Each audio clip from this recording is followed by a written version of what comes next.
Jinwoo makakarating na sa pinakamataas na palapag ng Demon Castle kung saan makakalaban niya na ang Demon King na si Baran, samantalang ang pinakamalakas na S-Rank Hunter sa Japan ay darating na din sa Korea upang pag-usapan ang kanilang magiging plano sa pagsalakay nila sa Jeju Island. Kaya naman simulan na natin ng Chapter 85 up to Chapter 87, at kung bago ka lamang sa aking channel ay mag-subscribe at mag-follow ka na kaibigan. Let's go! Gaya daw ng warning ni Ezreal ay mas mahirap na ang nagiging laban ni Jinwoo simula sa floor 90 dahil bukod sa mas marami na ang mga demon na nagbabantay sa kastilyo ay malayo ang lakas ng mga ito kung ikukumpara sa mga nauna niyang nakalaban. Kahit na nga raw ba mas tinasa ni Jinwoo ang kanyang intelligence stat ay malaki pa rin ang nababawas sa kanyang mana sapagkat paulit-ulit namamatay ang kanyang mga shadow. Sa ngayon ay nasa floor 97 na si Jinwoo at level 90 na rin siya, at naisip ni Ezreal na natalo ni Jinwoo ang ikalimang pinakamalakas na clan, ganun na din ang ikaapat na pinakamalakas na demon clan, kung kaya't natanong nito kung ang lahat daw ba ng tao ay kasing lakas ng ating bida. Sagot naman ni Jinwoo na merong isa or dalawang tao na malakas siyang kilala, at naisip na itong araw si Chairman at si Miss Cha na mas malakas kung ikukumpara sa ibang S-Rank Hunter. Ibig sabihin daw pala na magkakaiba din ang lakas ng bawat S-Rank Hunter, at pwede daw na malayo ang lakas ng bawat isa dahil hindi naman daw kasi nasusukat ng mana meter ang lakas ng isang S-Rank Hunter. Sa palagay niya raw ay magkasing lakas sila ni Chairman noong sila ay magkita, subalit ngayon ay higit na siyang mas malakas dito. Maaari na daw bumalik si Ezreal dahil siya na daw ang bahala simula ngayon, at tanong naman ni Ezreal na wala na raw ba siyang silbi kay Jinwoo, ngunit sagot ng bida na malaki na daw ang naitulong nito sa kanya. Subalit biglang sinabi ni Ezreal na gusto niya raw sumama kay Jinwoo dahil nais niyang makita ang magiging resulta ng laban ng bida, kaya naman pumayag na lamang si Jinwoo at silang dalaway dumako na sa floor 98. Sumunod ay dumating na din ang mga hunter na galing sa Japan, at ito nga si Goto Ryuji, isang S-Rank Hunter, at naramdaman niya na may napakalakas na tao sa loob ng airport, at tanong naman ng babae na mas malakas daw ba ito kay Mr. Goto. Naisip ni Ryuji na maaaring nagkakamali lamang siya sa kanyang nararamdaman dahil ano naman daw ang gagawin ng taong ito dito sa airport, at humingi naman ng pasensya ang susundo sa kanila dahil naipit siya sa dami ng tao ngayon. May nangyari daw ba ngayon sa airport, tanong ni Ryuji, at sagot naman ng lalaki na meron daw hunter ang galing sa US na bumisita sa Korea para sa personal na dahilan, at naisip muli ni Ryuji na may kinalaman daw kaya ang hunter na ito sa nangyayari ngayon. Dito ay nakaharap na ni Chairman si Ryuji, at naisip na si Mr. Goto ang nag-iisang hunter sa Asia na kayang tumapat sa S-Rank Hunter ng China na si Liu Zigang. Sigurado raw ang Chairman na hindi ordinaryong hunter si Mr. Goto dahil sa Japan ay mayroong 21 S-Rank Hunter, at ang 11 dito ay nasa iisang guild na pinamumunuan ni Mr. Goto. Hindi raw gaya sa Korea ay naglalaban-laban ng 5 major guilds, sapagkat sa Japan ay nag-iisang guild lamang ang may hawak ng kapangyarihan, at alam daw ng karamihan na ang guild ni Mr. Goto ang pangalawa sa pinakamalaking guild sa Asia kung saan sinusundan nila ang Chinese Guild. Nagpakilala ang babae bilang si Hanekawa na magiging interpreter ni Mr. Goto, at dahil daw sa banta ng Jeju Island ay nakapag-decide silang makipag-cooperate sa Korea upang matapos na ang problema. Hayaan daw siyang maging prangka sapagkat naroon daw si Mr. Goto dahil nais niyang bumuo ng grupo na binubuo ng pinakamalalakas na hunter. Ibig sabihin daw ba ni Mr. Goto ay nais nitong bumuo ng grupo na siyang aatake sa base ng mga langgam, pero kahit alam niya daw na kakaiba ang mga hunter sa Japan ay delikado pa rin daw ang pag-atake sa pugad nito. Subalit sagot ni Mr. Goto na naganda raw sila ng plano para sa gagawin nilang pag-atake. Inabot ng babae ang mga data na kanilang nakalap tungkol sa mga langgam, at ang bawat langgam raw na ito ay nagtataglan ng lakas ng isang high-ranking hunters, ngunit meron daw silang kahinaan. Isang taon lamang daw ang tinatagal na buhay ng mga langgam, at kung sakali daw na mapatay nila ang reyna ay mamamatay na ang lahat ng langgam sa Jeju Island sa loob ng isang taon. Mukha raw madali kung pakikinggan ang pagpatay lamang sa reyna, pero sa realidad ay kailangan nilang pumatay ng libu-libong langgam. Hindi raw ba alam ni Mr. Goto na willing mamatay ang mga langgam para sa kanilang reyna? At sagot naman nito na oo naman daw sapagkat kailangan nilang dumaan sa libu-libong langgam upang mapatay lamang ito, subalit hindi raw nila kailangan kalabanin ang mga langgam kung mapapaalis nila ito sa kanilang pugad. Posible daw ba ito, tanong ng Chairman, at sagot muli ni Mr. Goto na oo naman dahil nangyari na ito ng 3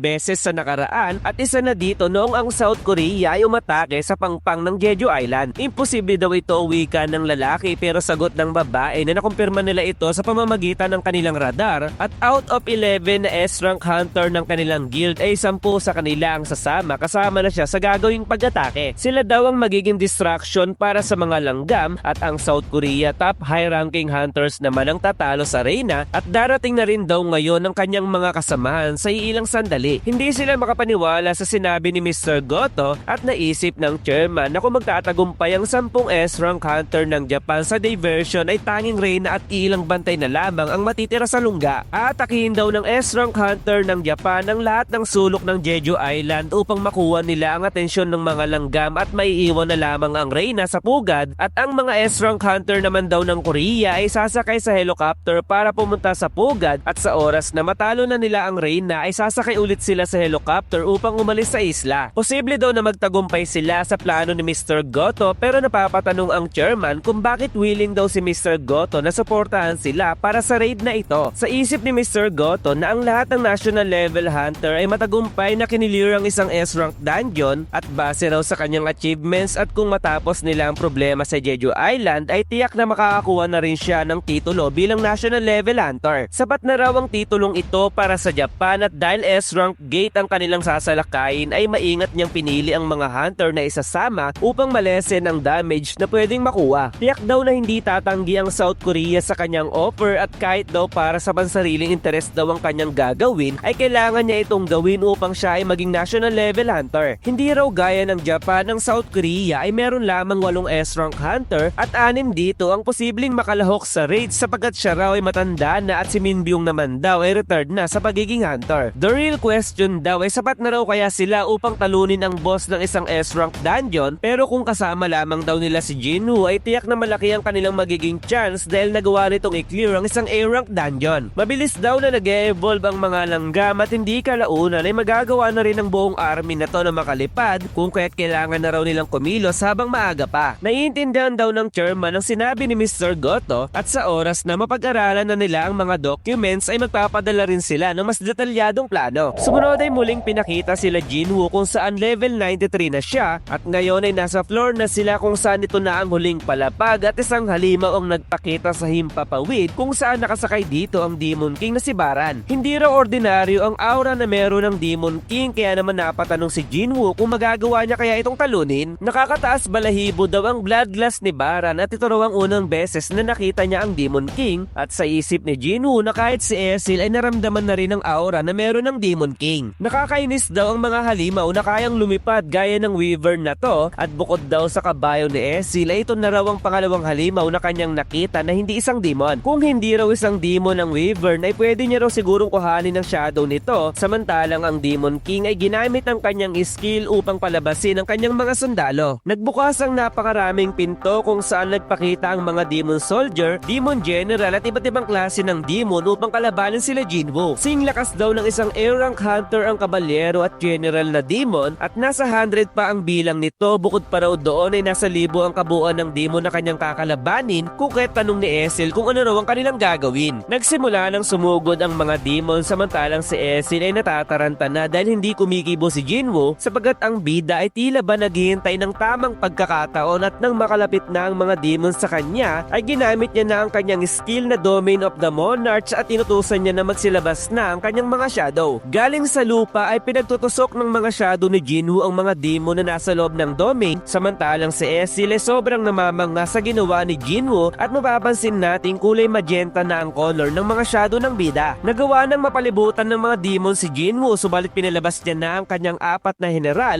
upang tapusin ang mga demon sapagkat tila ba gusto nilang sabihin na walang sino man daw ang makakasalat kay Jinwoo. Ginamit ni Kiba ang kanyang apoy upang ubusin ang mabilisan ng mga demon samantalang si Esil ay nasabi na ito raw ang unang beses na nakita niyang lumaban ng ganito si Jinwoo. Subalit naroon daw si Bara na siyang Demon King ng Demon Castle at si Jinwoo daw ang tagalabas na kanilang kalaban kung kaya't natanong niya sa sarili kung kanino daw siya papanig. Binuka ng Demon King ang kanyang bibig at tila ba magpapalabas ito ng kidlat upang itungo sa kalangitan subalit naisip ni Jinwoo na hindi ito isang kidlat dahil isa raw itong skill na kayang pahintuin ng kanilang galaw pero hindi ito gagana sa kanya. Hindi niya raw kayang harangan ng spell ng Demon King at mauubos ang lahat ng kanyang shadow sa oras na tamaan nito na siyang ikaka-zero ng kanyang mana kung kaya tumatake ito papunta sa taas upang targetin ang pakpak ng Wyvern. Subalit naharang ni Bara ng kanyang pag-atake at napalipad siya pababa ng lupa at doon ay naganda na muli ng pag-atake si Baran at nagpalabas ng malakas na pag-atake kay Jinwoo, subalit ang bida ay nagawa itong maiwasan. Patuloy na inahabol si Jinwoo ng pag-atake ni Baran at malapit na raw siya nitong maabutan, subalit isang apoy ang nagpakita upang tapatan ang atake ni Baran na siyang kagagawa ni Kiba. Nagsalpukan ng dalawang malakas na pag-atake, subalit ang apoy ni Kiba ay mas lumamang sa laban na siyang tumama sa pakpak ng Weaver na nagdahilan upang si Baran ay bumagsak sa lupa. Buti na lamang daw ay binigay ni Jinwoo ang pulang orb kay Kiba sapagkat pagod na raw siyang tignan si Baran mula sa ibaba at ngayong nakababa na raw ito ay dito na magsisimula ang totoo nilang laban. Ang skill niya raw na Save Shadow at Dominator's Touch ay hindi nangangailangan ng mana at sa oras daw na mawasak ang kanyang mga shadow ay ibang usapan na ito dahil in order to rebuild themselves ay kailangan niyang gumamit ng mana at sa oras naman na maubusan siya ng mana ay hindi na sila makapagpapagaling pa at babalik na ito sa kanyang anino kung kaya't mahalaga daw talaga na pataasin ang kanyang intelligence stat upang tumaas ang kanyang mana. However, ang mga kalaban daw nilang demon ngayon ay sobrang lalakas kung kaya't hindi raw siya sigurado kung hanggang saan tatagal ang kanyang mga shadow. Kung ang mga demon daw na ito ay hindi kayang magpagaling, ay tiyak na malaki ang magagamit na mana ng Demon King sa oras na iresamon niya ito. Seryoso na ang Demon King sa mga oras na to at nagbuga muli si Baran ng malakas na pag-atake, subalit si Kiba ay ginamit ang kanyang barrier upang sanggayin ang atake ni Baran. Nagsisimula na daw maubos ang mana ni Jinwoo at hindi raw siya binibigyan ng pagkakataon upang makapag-replenish at mas malaki daw ang mana na inuubos ng kanyang mga General Shadow sa oras na sila ay mawasak, pero mahalaga daw ang ginagampanan ng kanyang mga general sa labang ito. Kailangan niya daw manalo bago pa siya maubusan ng mana kung kahit pinasugod niya si Iron papunta kay Baran, subalit tinusok lamang sa mukha ng Demon King si Iron at nagawang wasakin ng mabilisan. Sumugod naman si Igris mula sa itaas at sa paghiwang kanyang ginawa ay hinawakan lamang ni Baran ng kanyang espada at binugahan ng mabawong hininga na nagsanhi ng kanyang pagkawasak. Biglang nagpakita si Jinwoo malapit kay Baran pero nagawa pa ring makasangga ng Demon King at naisip ni Jinwoo na nagawa ni Baran na masangga ang kanyang critical hit at sa sumunod na eksena ay nagawa siyang mahawakan ng hari sa kanyang ulo. Nang tatapusin na si Jinwoo ni Baran ay biglang nagpakita ang sandata ni Iron at Igris upang pigilan ang sandata ni Baran at doon ay nagawa na nga ni Jinwoo na saksakin ito sa dibdib samantalang ang sandata naman ni Igris ay bumaon sa kanang kamay ng hari. Sa gigil ni Baran ay nagpalabas ito ng malakas na aura sa buo niyang katawan na siyang humugis pabilog sa paligid at dahil doon ay nagawa niyang palayuin si Jinwoo mula sa kanya. Nagpalabas ng dalawang sandata si Baran upang gamitin kay Jinwoo samantalang si Jinwoo ay dalawang sandata rin ang gagamitin sa laban at sa pagkatitigan ng dalawa ay bigla silang nagkain laban.